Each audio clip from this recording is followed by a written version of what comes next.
சின்ன பொண்ணு சாப்பிட்டியாமா?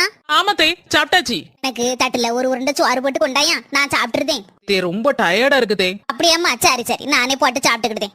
ஏங்க நீங்க பாத்துட்டு தானே இருக்கீங்க, நான் வீட்டுல எவ்வளவு வேலை செஞ்சுட்டு இருக்கேன். உங்க அம்மையால கொஞ்சம் சோறு கூட போட்டு திங்க முடியலையாக்கோ.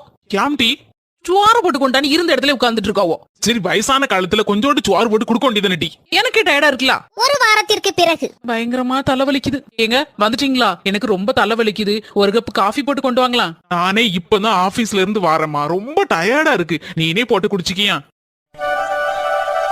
சின்ன பொண்ணு, என்னத்தே? காப்பி சூடா இருக்கு, குடி.